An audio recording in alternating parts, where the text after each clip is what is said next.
सूर्य के संबंध में कुछ बातें जान लेनी जरूरी है।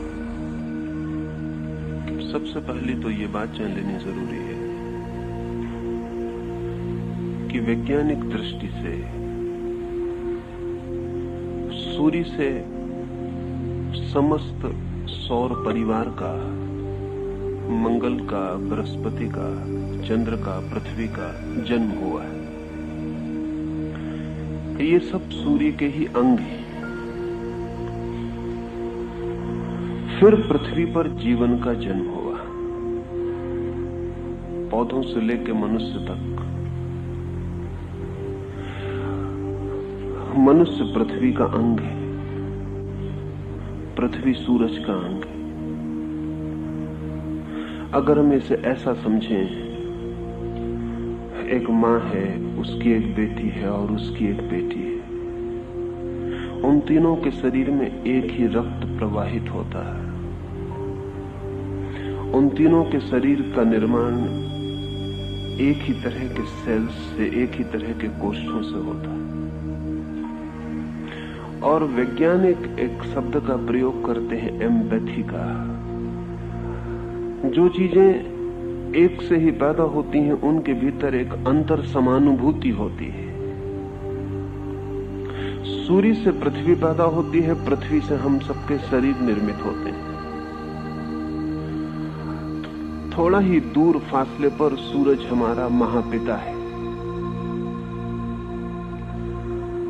सूर्य पर जो भी घटित होता है वो हमारे रोम रोम में स्पंदित होता है, होगा ही, क्योंकि हमारा रोम रोम भी सूर्य से ही निर्मित है। सूर्य इतना दूर दिखाई पड़ता है, इतना दूर नहीं है। हमारे रक्त के एक एक कण में और हड्डी के एक एक टुकड़े में सूर्य के ही अणुओं का वास है। हम सूर्य के ही टुकड़े हैं। और यदि सूर्य से हम प्रभावित होते हों तो इसमें कुछ आश्चर्य नहीं। एम्पैथी है, समानुभूति है। समानुभूति को भी थोड़ा समझ लेना जरूरी है, तो ज्योतिष के एक आयाम में प्रवेश हो सकेगा। कल मैंने जुड़वा बच्चों की बात आपसे की। अगर एक ही अंडे से पैदा हुए दो बच्चों को 2 कमरों में बंद कर दिया जाए, और इस तरह के बहुत से प्रयोग पिछले 50 वर्षों में किए गए। एक ही अंडज जुड़वा बच्चों को 2 कमरों में बंद कर दिया गया। फिर दोनों कमरों में एक साथ घंटी बजाई गई है और दोनों बच्चों को कहा गया है उनको जो पहला ख्याल आता हो वो उसे कागज पर लिख लें, या जो पहला चित्र उनके दिमाग में आता हो उसे कागज पर बना लें। और बड़ी हैरानी की बात है कि अगर 20 चित्र बनवाए गए हैं दोनों बच्चों से, तो उसमें 90% दोनों बच्चों के चित्र एक जैसे हैं।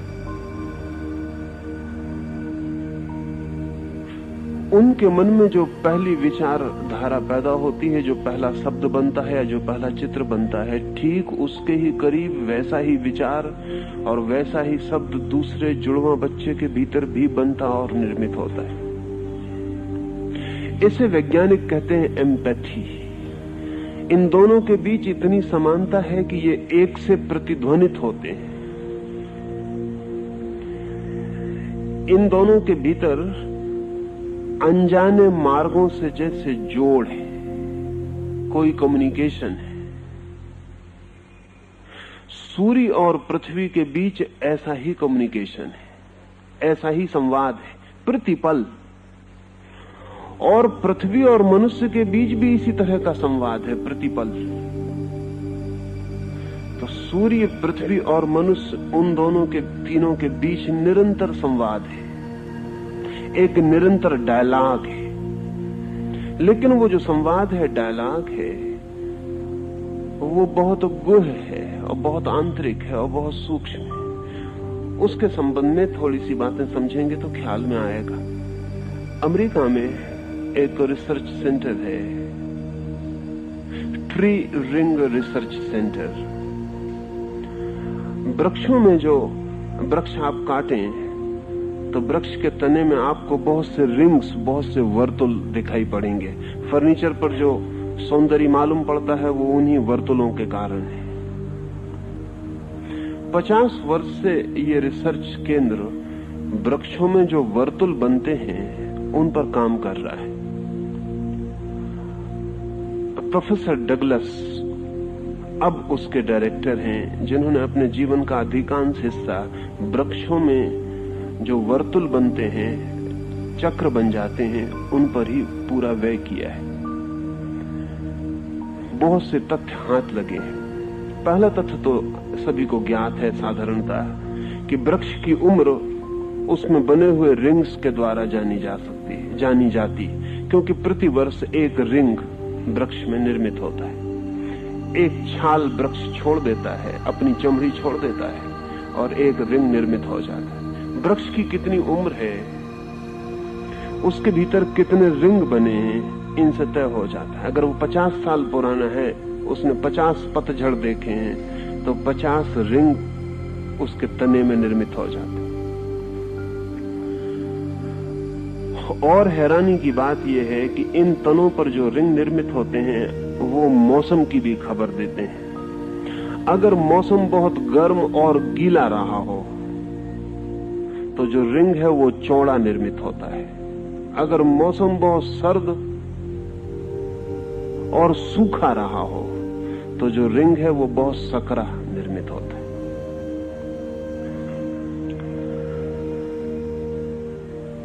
हजारों साल पुरानी लकड़ी को काट के पता लगाया जा सकता है कि उस वर्ष जब ये रिंग बना था तो मौसम कैसा था, बहुत वर्षा हुई थी या नहीं हुई थी, सूखा पड़ा था या नहीं पड़ा था। अगर बुद्ध ने कहा है कि इस वर्ष बहुत वर्षा हुई, तो जिस बोधि वृक्ष के नीचे वो बैठे थे वो भी खबर देगा कि वर्षा हुई कि नहीं हुई। बुद्ध से भूल चूक हो जाए, वो जो वृक्ष है बोधि वृक्ष, उससे भूल चूक नहीं होती। उसका रिंग बड़ा होगा, छोटा होगा। डगलस इन वर्तुलों की खोज करते करते एक ऐसी जगह पहुंच गया जिसकी उसे कल्पना भी नहीं थी। उसने अनुभव किया कि प्रत्येक 11वें वर्ष पर रिंग जितना बड़ा होता है उतना फिर कभी बड़ा नहीं होता। और वो 11 वर्ष वही वर्ष है जब सूरज पर सर्वाधिक गतिविधि होती है।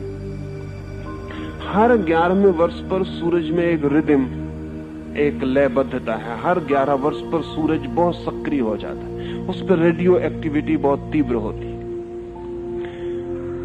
सारी पृथ्वी पर उस वर्ष सभी वृक्ष मोटा रिंग बनाते हैं। एक आध जगह नहीं, एक आध जंगल में नहीं, सारी पृथ्वी पर सारे वृक्ष उस वर्ष उस रेडियो एक्टिविटी से अपनी रक्षा करने के लिए मोटा रिंग बनाते हैं। वो जो सूरज पर तीव्र घटना घटती है ऊर्जा की, उससे बचाव के लिए उनको मोटी चमड़ी बनानी पड़ती है उस वर्ष, हर 11 वर्ष। इससे वैज्ञानिकों में एक नया शब्द और एक नई बात शुरू हुई। मौसम सब जगह अलग होते हैं, यहाँ सर्दी है, कहीं गर्मी है, कहीं वर्षा है, कहीं शीत है, सब जगह मौसम अलग है। इसलिए अब तक कभी पृथ्वी का मौसम, क्लाइमेट ऑफ द अर्थ, ऐसा कोई शब्द प्रयोग नहीं होता था। लेकिन अब डगलस ने इस शब्द का प्रयोग करना शुरू किया, क्लाइमेट ऑफ द अर्थ। ये सब छोटे मोटे फर्क तो हैं ही, लेकिन पूरी पृथ्वी पर भी सूरज के कारण एक विशेष मौसम चलता है जो हम नहीं पकड़ पाते लेकिन वृक्ष पकड़ते हैं। हर 11वें वर्ष पर वृक्ष मोटा रिंग बनाते हैं, फिर रिंग छोटे होते जाते हैं, फिर 5 साल के बाद बड़े होने शुरू होते हैं, फिर 11वें साल पे जाके पूरे बड़े हो जाते हैं। अगर वृक्ष इतने संवेदनशील हैं और सूरज पर होती हुई कोई भी घटना को इतनी व्यवस्था से अंकित करते हैं, तो क्या आदमी के चित्त में भी कोई परत होगी? क्या आदमी के शरीर में भी कोई संवेदना का सूक्ष्म रूप होगा? क्या आदमी भी कोई रिंग और वर्तुल निर्मित करता होगा अपने व्यक्तित्व में? अब तक साफ नहीं हो सका। अभी तक वैज्ञानिकों को साफ नहीं है कोई बात कि आदमी के भीतर क्या होता है, लेकिन ये असंभव मालूम पड़ता है कि जब वृक्ष भी सूर्य पर घटती घटनाओं को संवेदित करते हों तो आदमी किसी भांति संवेदित ना करता हो। ज्योतिष जो जगत में कहीं भी घटित होता है वो मनुष्य के चित्त में भी घटित होता है, इसकी ही खोज है। इस पर हम पीछे बात करेंगे कि मनुष्य भी वृक्षों जैसी ही खबरें अपने भीतर लिए चलता है, लेकिन उसे खोलने का ढंग उतना आसान नहीं जितना वृक्ष को खोलने का ढंग आसान। वृक्ष को काटकर जितनी सुविधा से हम पता लगा लेते हैं उतनी सुविधा से आदमी को काट के पता नहीं लगा सकते हैं। आदमी को काटना सूक्ष्म मामला है और आदमी के पास चित्त है, इसलिए आदमी का शरीर उन घटनाओं को नहीं रिकॉर्ड करता, चित्त रिकॉर्ड करता है। वृक्षों के पास चित्त नहीं है, इसलिए शरीर ही उन घटनाओं को रिकॉर्ड करता है। एक और बात इस संबंध में ख्याल ले लेने जैसी है, जैसा मैंने कहा कि प्रति 11 वर्ष में सूरज पर तीव्र रेडियो एक्टिविटी, तीव्र वैद्युतिक तूफान चलते हैं, ऐसा प्रति 11 वर्ष पर एक रिदम, ठीक ऐसा ही एक दूसरा बड़ा रिदम भी पता चलना शुरू हुआ है। वो है 90 वर्ष का सूरज के ऊपर, और वो और हैरान करने वाला है। और ये जो मैं कह रहा हूं ये सब वैज्ञानिक तथ्य हैं, ज्योतिषी इस संबंध में कुछ नहीं कहते हैं, लेकिन मैं इसलिए ये कह रहा हूं कि इनके आधार पर ज्योतिष को वैज्ञानिक ढंग से समझना आपके लिए आसान हो सकेगा। 90 वर्ष का एक दूसरा वर्तुल है जो कि अनुभव किया गया है। उसके अनुभव की कथा बड़ी अद्भुत है। फेरो ने इजिप्ट में आज से 4000 साल पहले अपने वैज्ञानिकों को कहा कि नील नदी में जब भी पानी घटता है बढ़ता है उसका पूरा ब्यौरा रखा जाए। और अकेली नील एक ऐसी नदी है जिसकी 4000 वर्ष की बायोग्राफी है और किसी नदी की कोई बायोग्राफी नहीं। उसकी जीवन कथा है पूरी। कब उसमें इंच भर पानी बढ़ा है तो उसका पूरा रिकॉर्ड है। 4000 वर्ष फेरो के जमाने से लेकर आज तक। फेरो का अर्थ होता है सूर्य इजिप्ट भाषा में। फेरो जो इजिप्ट का सम्राट अपना नाम रखता था वो सूर्य के आधार पर था। और इजिप्ट में ऐसा ख्याल था कि सूर्य और नदी के बीच निरंतर संवाद है।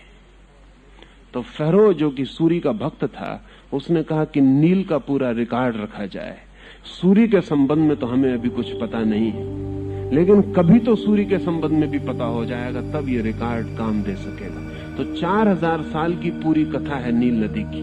उसमें इंच भर पानी कब बढ़ा, इंच भर कब कम हुआ, कब उसमें पूर आया, कब पूर नहीं आया, कब नदी बहुत तेजी से बही और कब नदी बहुत धीमी बही, इसका 4000 वर्ष का लंबा इतिहास इंच इंच उपलब्ध है।